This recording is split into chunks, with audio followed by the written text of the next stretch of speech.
Bang Hilonggo. Please subscribe And like and share. Ayun, magandang araw po, no? Sa lahat natin mga kababayan, Luzon, Visayas at Mindanao. Magandang araw po sa inyong lahat. So ito po mga kababayan, ano, hindi natin alam kung saan pupunta ang ating gobyerno sa mga taong ganito mag-isip, no? Mga kababayan, ayaw nila sa 20 per kilo na bigas, di ba? Dati sinasabi nila, ginagamit lang daw ito para sa eleksyon o pangangampanya daw umano ng administrasyon dahil mababa daw ang survey o trust rating ng PBBM. So ginagamit daw yun ni PBBM para bumangon siya sa tao at ang kanyang mga kandidato. So pinatigil po yun, yung 20 per kilo na bigas. Dito po mga kababayan, makikita mo talaga sa kanila, mga nasa kabila, na ayaw nila na gumaan naman ang buhay ng mga kababayan natin. No? Mapera sila eh. Katulad na lang ni Vice President Sara Duterte. Pagkain hayop lang yan sa kanya eh. Kasi siya, may pera siya eh. Mayaman siya. Talagang kaya niyang bumili kahit 1,000 pa ang presyo ng kilo ng bigas. Pero itong 20 per kilo, mga kababayan, hindi po ito para sa mga politiko. Ito po ay para sa taong bayan na hikaw sa buhay. Hindi kayang bumili ng mga commercial rice katulad ng mga 40 plus, 50 plus.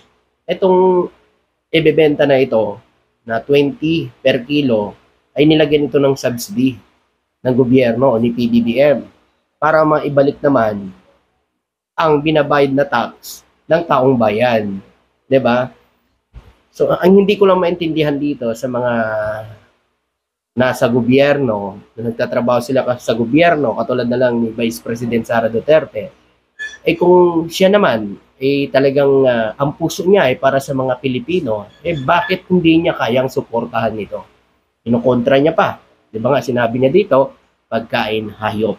Pasensya na kayo, medyo mainit po dito sa lugar ko, kaya, medyo nag-moist tayo. So, ayaw niya kasi pagkain hayop. Hindi naman siya ang nangangailangan niya, taong bayan eh. Diba? So ito po mga kababayan, meron akong ipapakita sa inyo kasi sinasabi nila, bukbok at maitim daw yung bigas. So ito, kuha po ito ng isa nating kaibigan vlogger na si Kuya Sin TV. Mga kababayan, papakita ko po sa inyo ang kalidad ng bigas na sinasabi nila. Ayan o. Ayan. O, ayan po mga kababayan, tingnan nyo. Diba? Ang puti ng kulay ng bigas, oh. Yan po ang 20 per kilo na bigas, mga kababayan. Oh. Nakita nyo na. Ang ganda, oh. Oh. Sana yung nagsasabi dyan na kulay itim. O bok-bok yung bigas. Diba? Oh, pinipilahan na nga, oh. Oh. Ang daming mga reporter na pumunta. Ito po sa Metro Manila yan. Metro Manila po yan. Di ba kita nyo? Kalidad at maganda ang benenta na bigas ng ating gobyerno ngayon na nilagyan ng subsidy. Alam nyo yung bigas na binenta na yon, yan po ay galing po sa ating mga farmers. Binili po ng NFA, no, mga kababayan, at ibinenta naman ng ating NFA o ng gobyerno sa taong bayan ng 20 per kilo kasi nagbigay sila ng subsidy. No? Nagbigay ang administrasyon ng subsidy para yung lagpas dun sa 20 per kilo, dibawa, 30. So binayaran na yung 10 ng gobyerno. Gobyerno na ang nagbayad para naman maibalik sa taong bayan ang kanilang mga ginastos din. O para naman maibalik sa taong bayan ang kanilang mga tax na ibinayad sa gobyerno. So, ano po bang mali doon? Yun ay para sa taong bayan. Kaysa naman mapunta sa bulsa, no? Kasi galit na galit sila kasi gusto nila sila lang makinabang. Kasi alam niyo mga kababayan, hindi kasi nila nagawa yan nung panahon nila. Only si PBBM lang po ang nakagawa niyan. So ngayon po mga kababayan, eto naman, pakinggan naman po natin itong mga komento ng mga bumili ng bigas. Kung ano po masasabi nila dito. Para naman makita ng taong bayan kung gaano ba ka-quality itong presyo. Ang 20 per kilo na bigas ng ating Pangulo. Ito, pakinggan natin. Ayan, o. Ayan. O, ayan, yung mga bumili. At tinikman mismo yung 20 per kilo na bigas, ha? Pakinggan natin. Isang 20 pesos mo nga. Hindi. Talagang mas masarap pa sa mga 60 pesos. Oh, mas masarap pa daw sa 60 pesos. Yan kasi ay galing po yan sa ating mga magsasaka. Yung nagtanim ng palay, tapos bininta nila sa ating NFA at binili na naman po ng gobyerno para maibenta ito sa 20 per kilo na bigas. Narinig nyo naman, mas masarap pa sa 60 per kilo. Oh, tuloy natin. Talagang masarap. Ay, siyempre po, lalo sa aming senyor. Pwede na ito talaga. Lalo na doon sa kanilang mga senior. Malaking bagay kasi din yan po mga kababayan. Diba? Malaking bagay at malaking tulong talaga sa mga Pilipino yan. Pero nyo dati, kung bumibili ka ng 50, no? 45, 40. So ngayon, mayroong 20 per kilo na makakatipid ka na. Biruin mo, halos lagpas kalahati ang matitipid mo. Bawa na lang. Binibili mo dati 50. O ngayon, bibili ka ngayon ng 20 per kilo, hindi may 30 na save ka. 30 pesos ang nasave mo mga kababayan sa bigas. Diba? Pwede na pang ulam. Kung bumili ka ngayon ng 10 kilong bigas, halimbawa, 20 yan, magkano lang? Diba? 200 lang mga kababayan.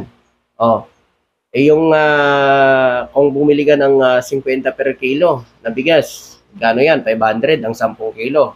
O ngayon mga kababayan, makakatipid ka ngayon ng 300. Pwede na pang ulam yon, diba?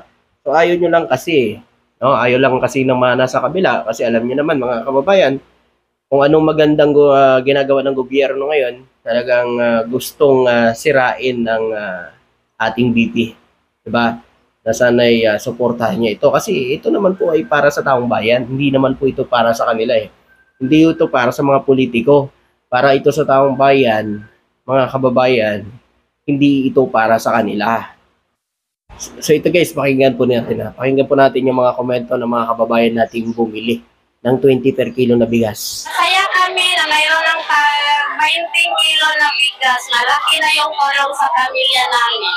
Nalitay kinigda ko, ma'am. Nalabot na ang among di ba na yung 20. Kaya, ang pangganong income, naibigo na sa mo na nga, nalitay mi nga na 20 kaya nakay piso pa itay. Ito po ay malaking tulong po sa amin dahil makakatipid na po kami. Nalipay din nga, nanay ka 20 nga bukas. Tayo, kaya huwag ka na, makuha na mong budget sa among bukas kada adlaw.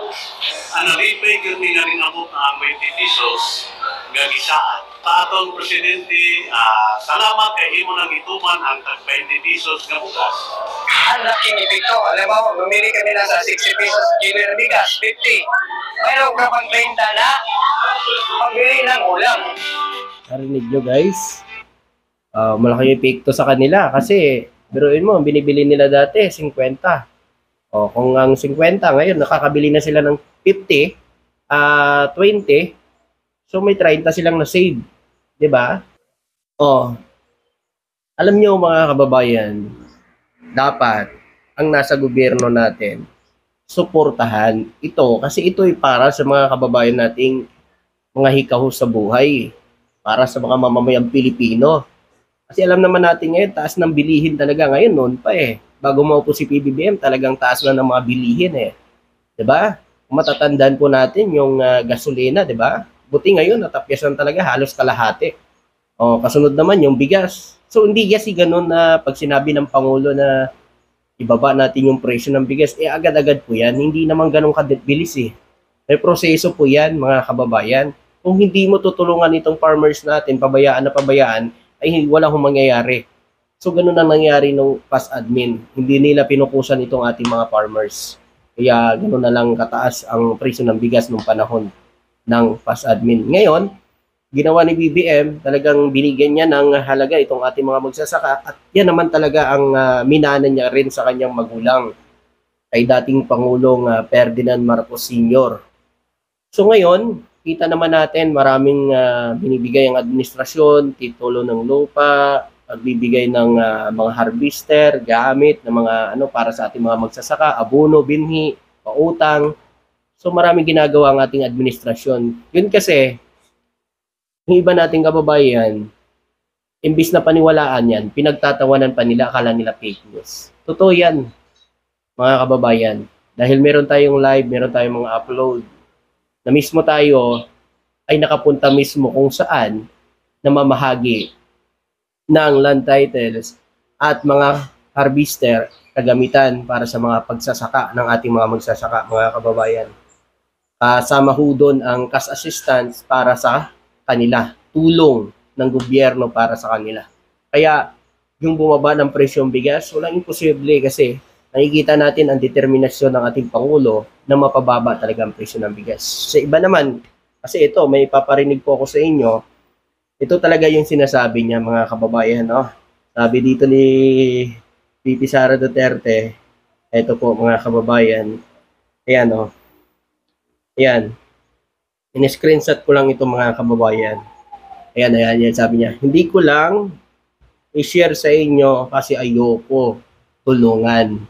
So, ayaw niya daw tulungan ng gobyerno o si PBBM na mapababa ang presyo ng bigas. Alam niyo, kung napanood niyo na po yun, ang sabi niya, alam niya kung paano daw mapababa ang presyo ng bigas. Kaya ang tanong dito, bakit nung panahon ng tatay niya, sobrang taas ng bigas, nang maupo si BBM, bakit hindi ito binulong man lang sa tatay niya na ganito ang gawin? Na mapaibaba ang presyo ng bigas. Di sana hindi naghirap ang tao kung alam niya. Diba? Kung alam niya talagang kung paano mapababa ang presyo ng bigas. Ganon sana ginawa niya, mga kababayan. Diba? Diba? Alam niya naman pala, no, na dati ba, di sinabi sa tatay niya, yan tatay niya, di man lang napababa ang presyo ng bigas. Diba? O ganun dapat, di sana sinabi mo sa tatay mo mismo yan na may ideya ka pala. Ngayon na nakikita na napapababa ng PBBM ang presyo ng bigas, dami kayong sinasabi, pero nung panahon yun, hindi nyo malang nagawa. Diba? O, yun, mga kababayan. At saka kung talagang ikaw ay para sa mga mamamayang Pilipino, may alam ka pala, ba't di mo tulungan ang gobyerno na ikaw ay pinapasahuran ng taong bayan para magserbisyo sa taong bayan, pero bakit ganon ka magsalita? Kung ikaw talaga ay para sa taong bayan, ha? Dapat outside niyan sa'yo yung dapat magserbisyo ka sa taong bayan kasi hindi ka nagtatrabaho eh.